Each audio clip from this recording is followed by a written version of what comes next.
Elyce, hi, welcome to the show. Thank you so much. Thank you for having me.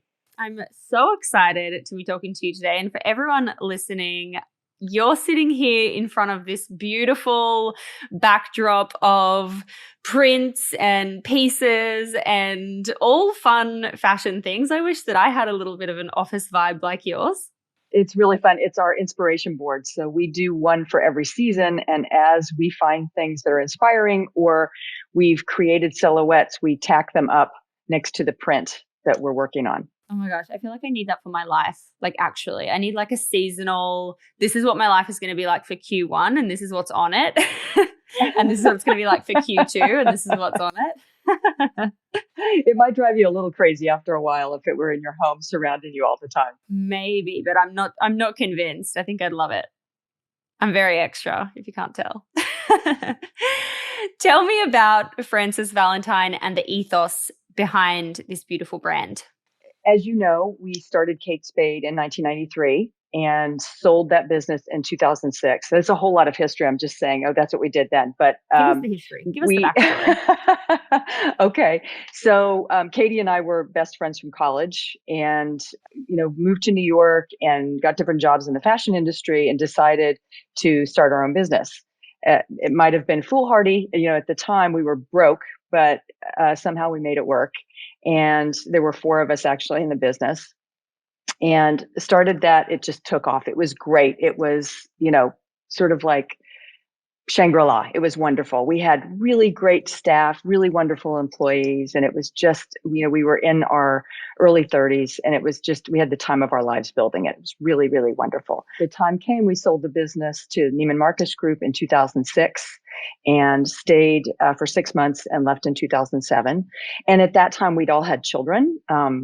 And we thought, oh, what a great time to take off, spend time with our kids. Our kids were really little. I have three girls, so it was perfect timing for me. Cut to many years later in 2014, we were sitting around at a restaurant having dinner together, and we're kind of like, should we get back into it? Because I really missed creating, and I know Katie did too. And so we started talking about what we were going to do, and we ended up launching Frances Valentine in 2016. And initially, we started just with shoes and handbags. And after Katie died in 2018, we added apparel. It was more of an homage to her than anything else. There were a couple of favorite vintage pieces of hers. And it just blew out. I mean, we sold everything within a matter of weeks. And so we reordered and we reordered. And now we have a full-fledged apparel collection, as well as our footwear, our handbags, jewelry, and then now homeware and gifts. So it's been a fairy tale. It's really been great. I was looking back at those vintage pieces from that collection and the photos of her wearing the cardigan with the flowers on them. That was such a beautiful little jacket. I can so see that being successful. Loved it. She bought that so long ago. So that was a real American thing back in the 40s and 50s to have those embroidered. And the woman's name was still there was a label that had her name on it. So it wasn't a particular designer brand, but they would be made for people and their names were sewn into the collar. So they were really special pieces. And Katie loved that piece. Yes. Wow. Isn't that beautiful to also have those, like, you know, that's a piece from such a long time ago, and to bring it back and for it to still be in style and to still be a timeless kind of piece, even though it was very fun and quirky in a way. Right, exactly. Exactly. And that's really what we try to do. We really bring back nostalgic pieces and in our own way make them modern. Yes, yes. Things that make you happy. Anything that makes you happy. It's like when you walk into one of our retail stores, I want people just to walk in and say, "Oh my God, this is amazing. I want everything in here." Kind of like walking into a really great candy store. Yes, just that overwhelming joy that you can receive when you get hit with a dose of color on multiple levels. Yes, exactly. It's also like going on a trip and maybe you've gone to Morocco or Mexico and you walk into a store and there's just so much color that you want to take the whole thing with you. And sometimes I'll just go and buy a piece, not because I'm necessarily going to wear it or use it, but just to look at it because it's so beautiful. and the craftsmanship. I have so many of those kinds of things in my wardrobe that I'm like, I just love this fabric so much. Maybe I've never worn it, even though I absolutely should, but I'm just like, I can't get rid of it because the fabric is too nice. Yes, exactly. Because you love it so Yeah. much. Yeah. Yeah. How did it feel, in the early days, starting this new brand when you'd gone from creating this huge, globally recognized brand that was a behemoth, I'm assuming, at the point of acquisition? What were those early days starting from scratch? Like, can you paint the picture of what it was like? Was it like scrappy or was it like chic from the get go? For Kate Spade, it was definitely scrappy. We did everything ourselves. For for Frances Valentine, we had the luxury of not having to be quite as scrappy. I think it's in our nature to be scrappy. I grew up on a farm, and so I try and fix everything myself before I'll call someone to repair it. We do things ourselves unless we really can't do them. So I would say we're still scrappy, but when we started this, we had the luxury of, before we moved into our office space, which is this gorgeous space at Bryant Park, we had the luxury of having it built out so that that space kind of, it almost feels like someone's living room. It's so beautiful and it's got art everywhere. We had the luxury of being able to do that. And um, it was really nice, and to take our time. And when we were going to launch, we didn't have to rush through it. So it was a less scrappy version of ourselves. Scrappy at the heart of what you were doing, but in a beautiful location and interior. You obviously had the privilege to have this blueprint of what you'd done. What was your kind of blueprint to starting the new brand, and what was your approach to launch? So the blueprint was really making things we love and doing it with my best friend too. I mean, when you have that shared vision about things, I think it just makes it all that much more fun. And I think you need to enjoy what you're doing and really love the process of all of it. So the blueprint was, at that point, shoes and handbags, and really creating the things that we couldn't find anywhere else at this price point. Because during the time between Kate Spade and Frances Valentine, I would go out and find different shoes, and I loved the Roger Vivier shoes that I found. I was like, gosh, it's just I still am kind of a scrappy person, and to pay that much for a pair of shoes, I want it to be like a third of that price, and I want to be able to buy 2 or 3 pair. And You would buy so, every color. right, exactly. So I think our aim was really to make it accessible to people, but really provide that great quality and craftsmanship. And I feel like we did that for our launch, and it's been part of our success. And obviously for you, like, Kate Spade launched in 1993, and this was circa 2016, if I'm not mistaken, around then. So the landscape is very different. You went from having like potentially no internet in 1993, I can't recall because I was so little, to then, the introduction of social media and being taken by storm by, Facebook at that point, and probably even Instagram by 2016. What was your approach to marketing in that? Obviously, you had that within Kate Spade still towards the end there, but what was your approach to marketing in this new landscape of digital media, social media, communities, online? Right. Well, it's funny because the whole world changed while we were, taking time off to raise our kids. And, with the advent of all of the social, paid, organic, media, um, I was pretty blind when we started this, because I was sort of like, yeah, we'll do that. But I don't think I realized when we started just how important it was. And I've learned so much since we started. I mean, we've got, 3 people here who just work on that. And it's a full-time thing. To me, it really took the place of what the editors for magazines used to do, styling pieces, creating stories. And I feel like the influencers are those editors today, and they've really taken over that role. So it's very important to us. I'm still learning every day, but we tend to market on Instagram and Facebook and Pinterest, and we do a lot paid and we do a lot organic. So it's extremely important today. And would you say like that's primarily how you grow the brand in today's landscape, or are there other things at play? There are other things. That's one piece of the puzzle. So obviously, PR and editorial content is still very important in the magazines that are, still important to us in fashion. But so it's PR, and aside from using the influencers and organic social, the team really wanted to do a catalog about a year and a half, 2 years ago.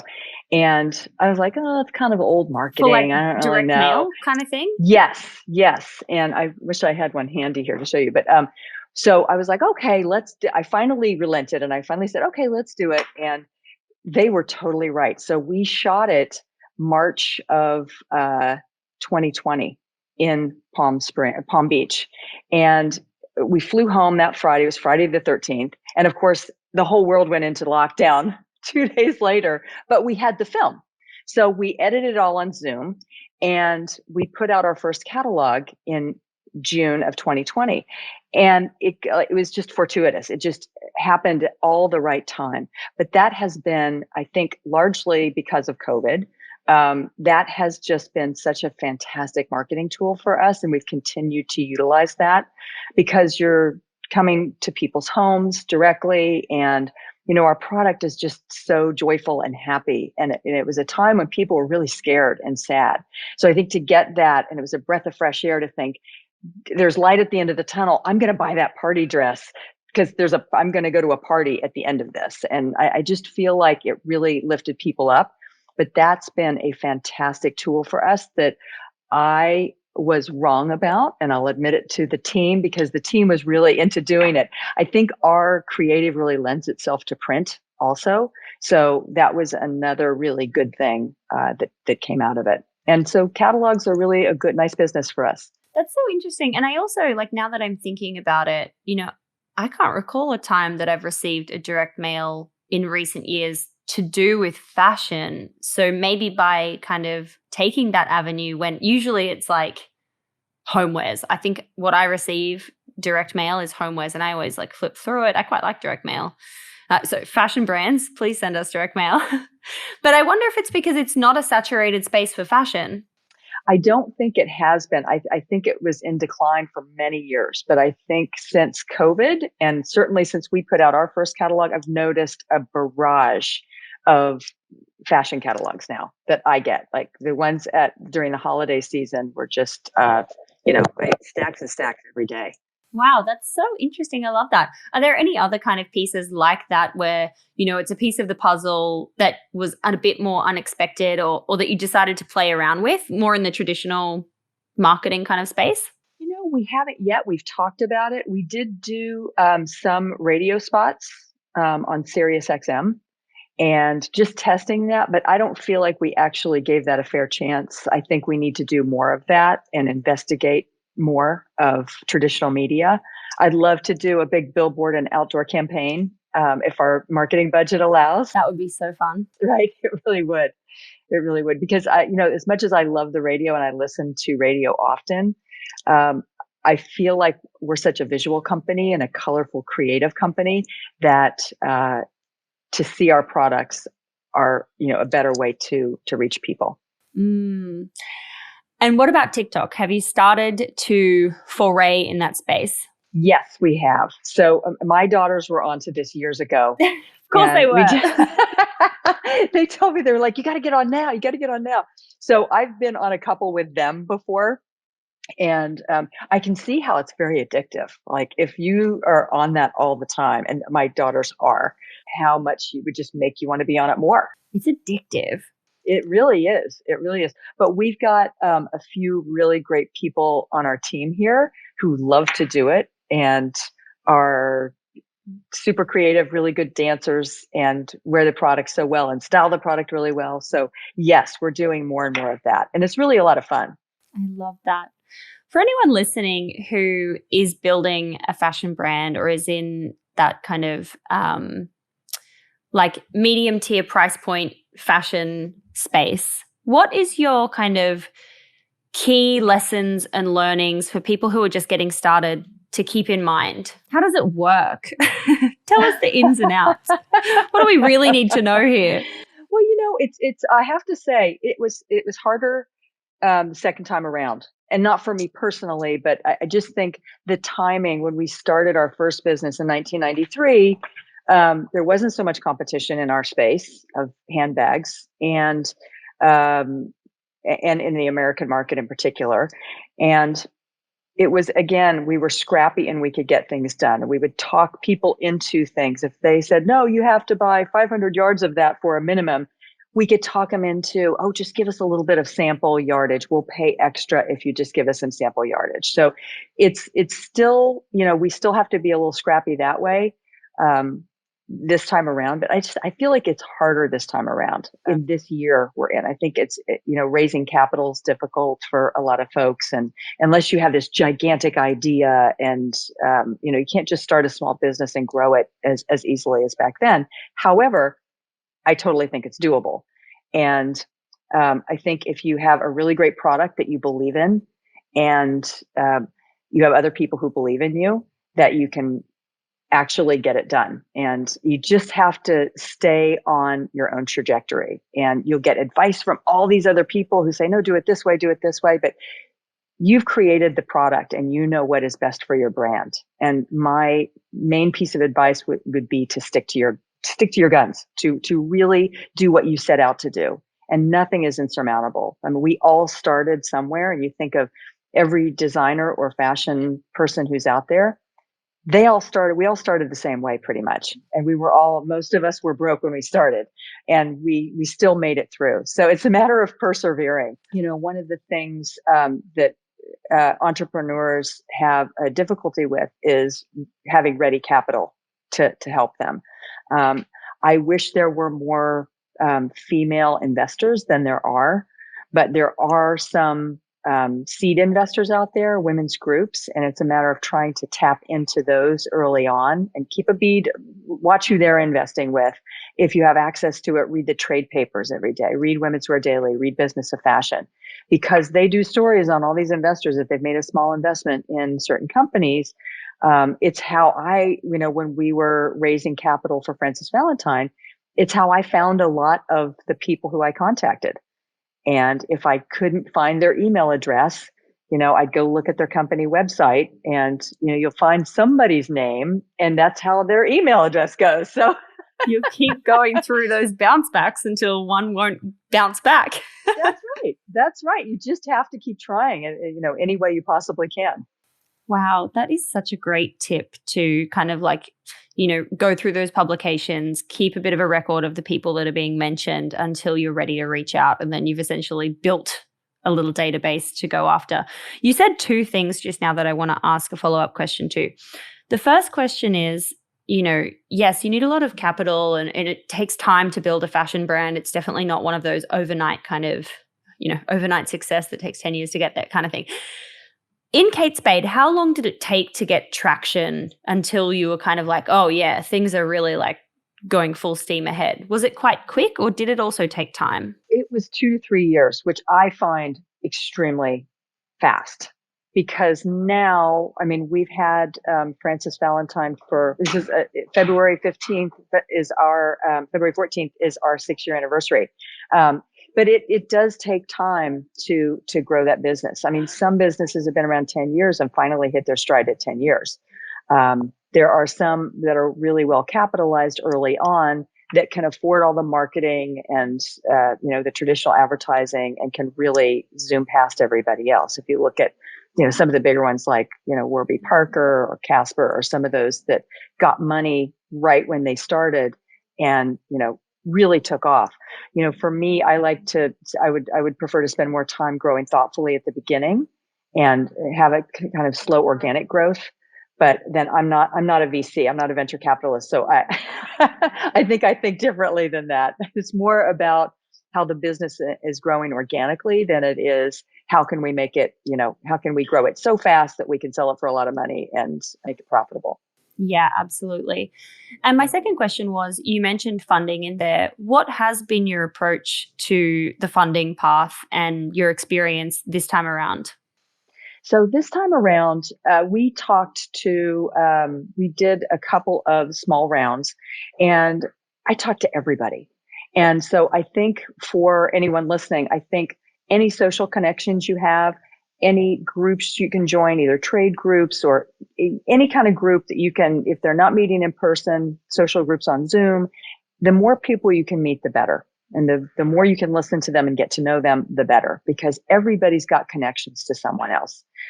So I think people are the key, and people who are interested in what you're doing are key.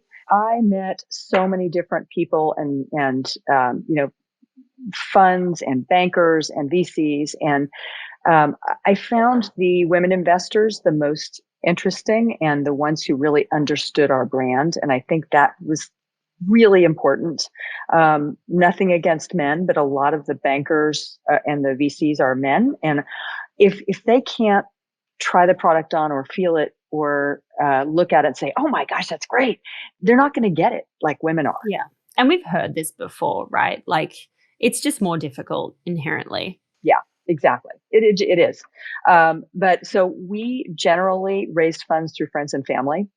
And it has been the easy way, because when you start, early on, or even if you're raising after 2 or 3 years, you want patient investors. You want people who are in it for the long haul with you, who aren't going to call you every and say, okay, what's going on? What's happening? How come you didn't make money last year? That kind of thing. You need people who are going to be supportive and say, oh my gosh, this is fantastic. Can we put more money in? So, and it's a matter of, keeping them abreast, every quarter about the growth and the numbers and how you're doing. Mm-hmm, mm-hmm. And how is the company how big is the company today when it comes to your team? Are you able to share any kind of, vague revenues? Paint the picture for today?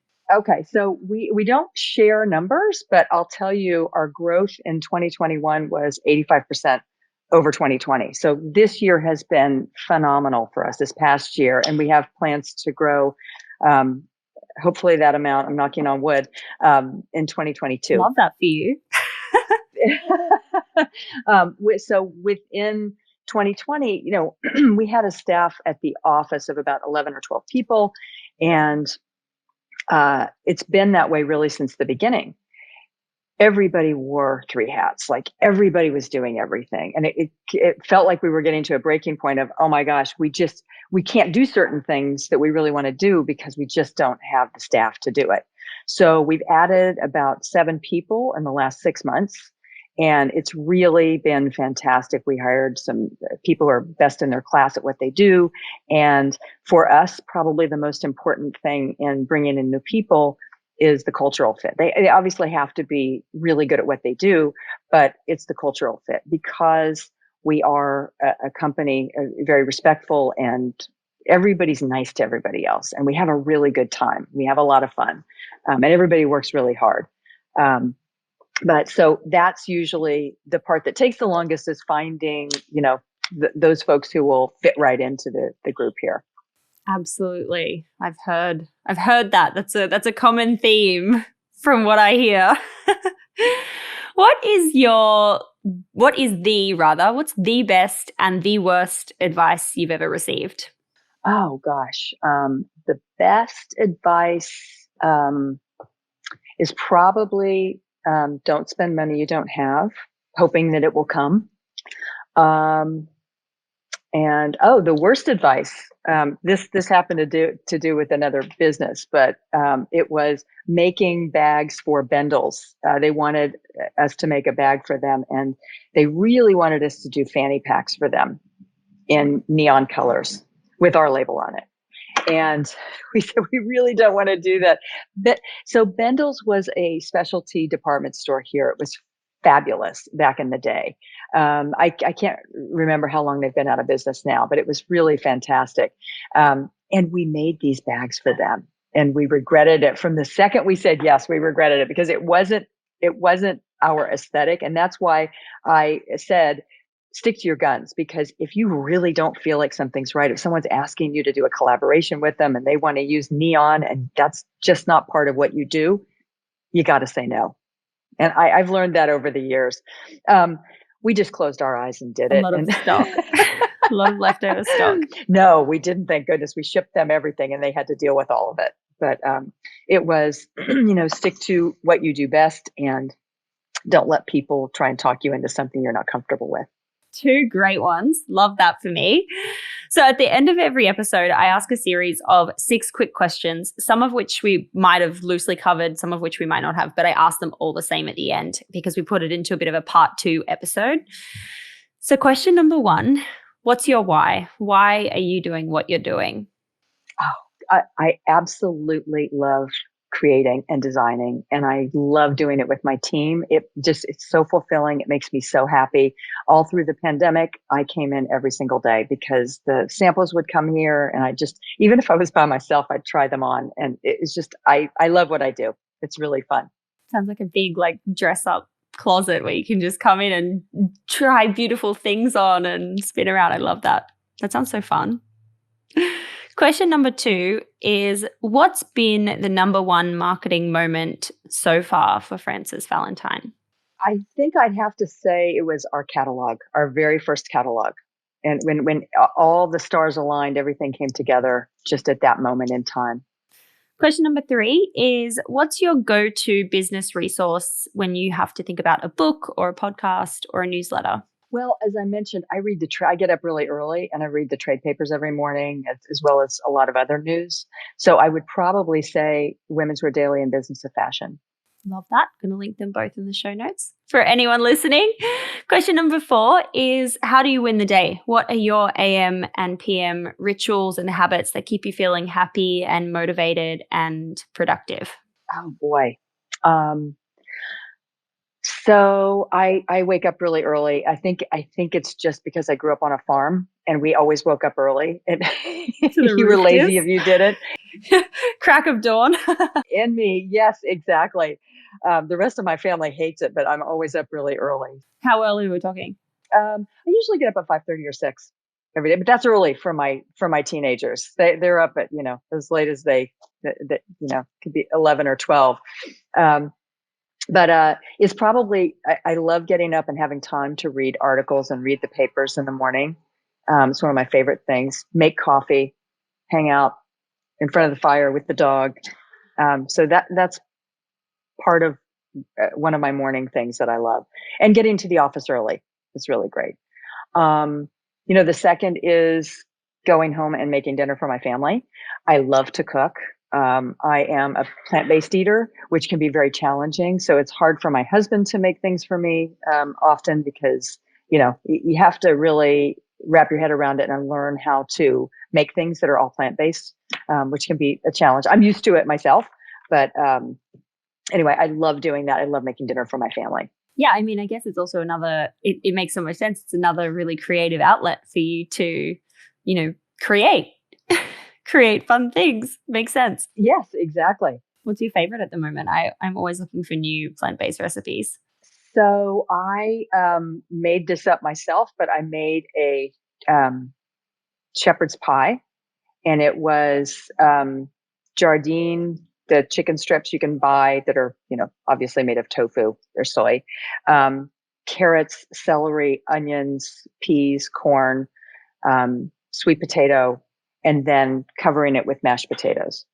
Yum. I haven't had a shepherd's pie in, forever. I don't eat meat. I eat dairy, but I don't eat meat. And that sounds delicious.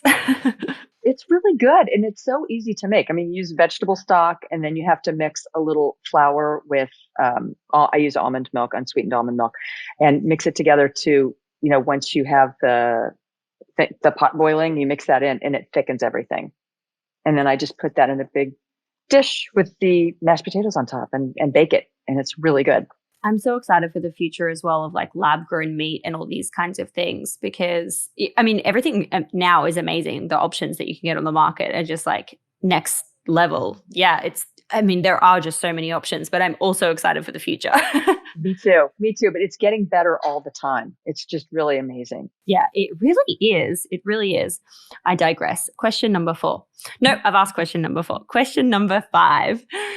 What is, and we might have covered this already, but let's see if there's a different answer that we can come up with. What's been the worst money you've ever spent in the business? Ooh. Oh, okay. I hate to name names. We love dollars over here. We want to know. I don't want to put anybody down. That's the only problem. You can keep the name, fuzzy. Right. We don't need to say the name. Figure it out anyway. So there's a big online retailer. It was early on in the business, and they wanted to carry our products, and we were, they came in and sold us on it. They're like, "It's going to be great. You're going to be huge. You're just going to sell out. It's going to be crazy, but it's going to cost you $50,000 to market this." So we did it. We got no business out of it, and we realized that retailer wasn't for us. It was supposed to be a new dawn for them, and they were really going to take over the fashion, industry. And lesson learned, an expensive lesson learned early on. Expensive lesson learned. Yeah. Don't love that. And question number 6, last question. This is kind of like a similar-ish question to the last one, but is there a major fail or major mistake that you can share in the business and how you dealt with it? At one point, we had sold out of basically everything in the summer of 2018. And it was a very emotional time for us. And so there was a huge demand for our products. So we ordered according to the demand, and which we shouldn't have. And I, as a seasoned professional, should have known better that you're supposed to order for between 20 and 40% of demand, because, by the time you get those products here. But I was in a very emotional state, and I just thought, yes, we have to do it. We have to do it. So we ordered to the demand, and we had a lot of product left over. So our inventory levels were way too high by the summer of 2019. And I would just say it's so much better. And I've had to learn this lesson several times, but now I'm just going to stick with me. We pretty much make everything in small batches at Frances Valentine. And the aim is to sell out of them after a period of 4 to 6 weeks. Advice for anyone is make things in as small batches as you're able to, because to have inventory is just cash sitting, in boxes. And it's so much better to have the cash in your pocket to be able to deploy for marketing, whatever else you need for more, research, more manufacturing, whatever you need. But it doesn't tie you up if you have no inventory. So that's probably one of the best lessons I could tell anyone. Yeah, that's a great lesson to end on. Elyce, thank you so much for coming on the show and sharing your journey. You are just so bright and bubbly. I've loved chatting with you. Thank you so much. I have really enjoyed chatting with you too. Thanks so much, June.